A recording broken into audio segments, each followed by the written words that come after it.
Welcome back, everyone. So, an interesting new word for you to learn. Maybe you've come across the concept, but you might not have known how to say it in English. A modder comes from the word modify. It's anyone who modifies a product that they have purchased for improved or different performance. I guess originally I heard this word in relation to cars. People would add special, I don't know, fins or spoilers, or I'm perhaps getting into a technical language I don't really understand. But yes, they would modify the car to make it go faster or to look cooler or for some reason. Now, just same with cars, if you do this to your e-scooter, you are perhaps violating the warranty if you do it yourself.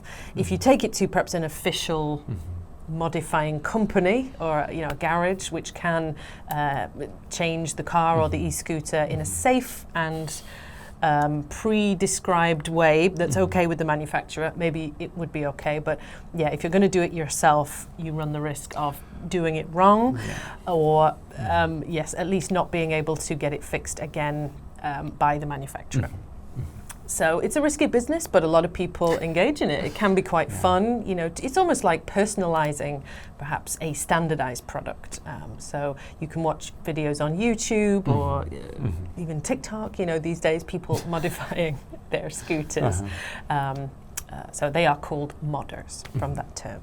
But of course, as I mentioned, this comes with a few problems. Again, if you're going to do it yourself, you run the risk of doing it wrong. It depends how much experience you have. Your scooter could break down. There was a particularly awful example where... awful, that's right.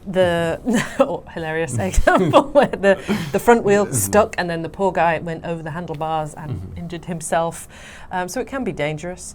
And of course, especially if you're making it go faster, that might become a danger then to pedestrians or other e-bike, e-scooter users. You might be more likely to crash or cause a problem.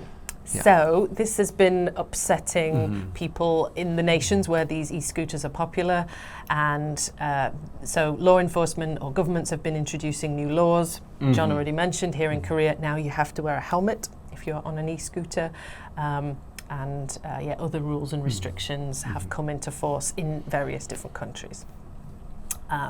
So sometimes even without modifying your scooter, people can be annoying. They can try and get in your way on the pavement, or they can park the scooter in a really awkward or dangerous place. People getting injured, and so this has caused some debate, and some laws have been introduced to try and combat the bad uses of the e-scooter. So you, I don't know, maybe you have witnessed someone behaving badly on an e-scooter, or someone zipping by you at super fast speeds on a modified scooter. So let's think about this culture of modders. How do you think the culture of personalizing and enhancing vehicles, all of the types, has evolved over the years? Well, modding didn't start in America, but modding cars did, and kind of the modern idea of improving transportation for your own personal wants, desires, benefit, etc., did start in America with the people who were trying to smuggle alcohol because there's a ban of alcohol in the U.S. They modified their cars practically in order to get past police, and if police did chase them, they were too fast to catch. But the evolution of modding, I think, took a huge change when people thought, it could be practical, but it could also be impractical and aesthetic. And I think that would be the biggest evolution of enhancing vehicles over the ages is aesthetic. Like you said, the spoilers, they have some use, but mostly it's aesthetic.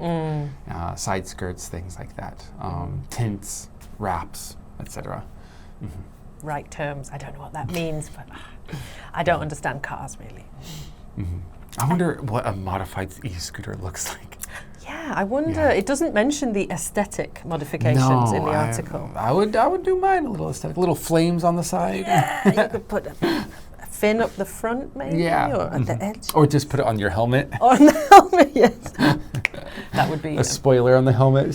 that would be cool. Yeah. Maybe then you would be more encouraged if you had a really cool helmet. Sure. Get that downforce. So what do you think then, in terms of cars or possibly e-scooters, what drives people to modify their modes of transport? Why do they want it to be different? There might be practical reasons, like I do want to go faster, but typically people do it, I think, just because it's about being unique. It's about having that, their own product, their own thing, which they can call their own, that they built and are able to drive in their particular way. So it's a lot of uniqueness, a lot of kind of that culture of, you like to do things, I like to do things, let's mod together. Yeah, I think it's mostly impractical these days though. Well, yeah, it did mention the YouTube videos and the TikTokers, and it gives it a bit of a community atmosphere. They're sharing tips and tricks and how to mod things, and I think on some level my father would love that, because he's an engineer and he adores looking up weird tips and tricks for things to do with his motorbike. So. And it's kind of like the can I mindset. Can I do this? Let's try. Let's type it into YouTube and see if someone else did it first. Yeah. I like that, bit of community. So, here in our English learning community, we can all do something together, and that's check out the vocabulary section. I want you to join the fray.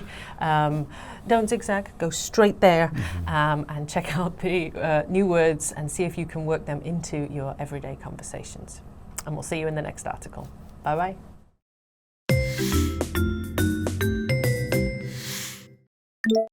Defining. Defining. Vex. Vex. Zigzag. Zigzag. Anti-theft. Anti-theft. Proliferate. Proliferate.